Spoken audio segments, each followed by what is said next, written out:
হাসনাত আব্দুল্লাহ যে গোপন প্রেমের চিঠি যে বেরোচ্ছে, তো এই চিঠিগুলা আমাদেরকে ভাবায় সোবান সাহেবের কাছ থেকে কি ব্যবসায়িক অঙ্ক শিখছে কিনা, এটা হলো ইম্পর্টেন্ট বিষয়। বসুন্ধরার সাথে আমাদের দেখলাম যে হাসনাত আব্দুল্লাহ সাহেবদের গোপন প্রেমের চিঠি বেরোচ্ছে। তো এটা এক অদ্ভুত বিষয় যে তারা ওই সময় নিজেদের মধ্যে লিয়াজু, এই সোবান সাহেবরা বসুন্ধরা গ্রুপের এরা কিন্তু সবচেয়ে বড় হাসিনা ফ্যাসিস্ট হওয়ার পিছনে সবচেয়ে বড় উদ্যোক্তা ছিল তারা।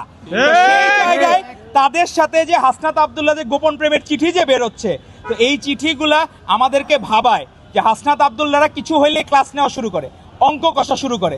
এখন এই অঙ্ক কষা এটা কি সোবান সাহেবের কাছ থেকে কি ব্যবসায়িক অঙ্ক শিখছে কিনা, এটা হলো ইম্পর্টেন্ট বিষয়। তো আপনারা মুখে মধু নিয়ে ঘুরেন, নীতি কথা শোনান আর নিজেরা অনৈতিক কাজ করেন, আপনারা এখনো পর্যন্ত এটার কোনো কিছু সুরাহা করেন নাই। আসলেই কি আপনারা তাদের সাথে কোনো অবৈধ চুক্তি করছেন কিনা, আপনাদেরকে ব্যাকআপ দিবে, আপনারা তাদের সকল পাপ সকল দোষ মাফ করে দিবেন বা মওকুফ করে দিবেন।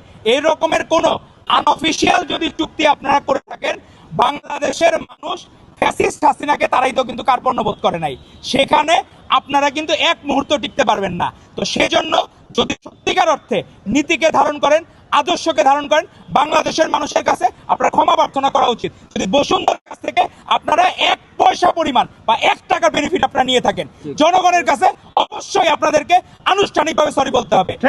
জামাত ইসলামী ৭১-এর কারণে এখনো পর্যন্ত ক্লিয়ার করে নাই, বাংলাদেশের মানুষকে তারা আজও ঘৃণিত। আজকে আপনারা বসুন্ধরার সাথে সে সম্পর্ক করেছেন, আপনারা যদি এটা সুরাহা না করেন, ভবিষ্যৎ প্রজন্মের কাছে আপনারা রাজাকার হিসেবে বিবেচিত হবেন। বাংলাদেশের মানুষ আপনাদেরকে মাফ করবে না।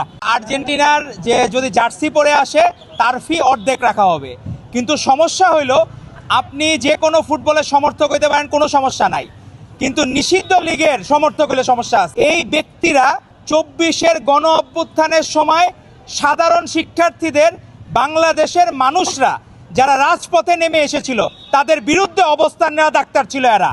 যে ব্যক্তির কথা বললাম যে আর্জেন্টিনার কোনো জার্সি পরে আসলে তাকে অর্ধেক ফ্রি দিবে, এই যে মহাত্মা গান্ধী চরিত্র, সে এখন মহাত্মা হাবিব তার নাম মনে হয়। এই মহাত্মা হাবিবরা কোথায় ছিল এতদিন? আজকে যখন ২৪-এর গণ অভ্যুত্থানে আমাদের ভাইয়েরা বোনেরা হাসপাতালের বেডে কাতরিয়েছে, তারা সেই সময় মৃত্যুর মুখে ধাবিত করেছে আমাদের কোনো চিকিৎসা না দিয়ে। এই ব্যক্তিরা এখন বিভিন্নভাবে পুনর্বাসী দেওয়ার চেষ্টা করছে। যে ব্যক্তির কথা বললাম, এই ব্যক্তি হচ্ছে নিষিদ্ধ আওয়ামী লীগের একটি চিকিৎসকদের সংগঠন আছে, স্বাধীনতা চিকিৎসক পরিষদ।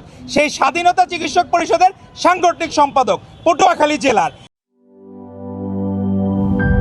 কালার এক্সপার্ট ডার্ক স্যাপ এবং মাইল্ড অন হ্যান্ডস টেকনোলজি সমৃদ্ধ অরিক্স অ্যাডভান্স ডিটারজেন্ট পাউডার, আপনার লন্ড্রি এক্সপার্ট।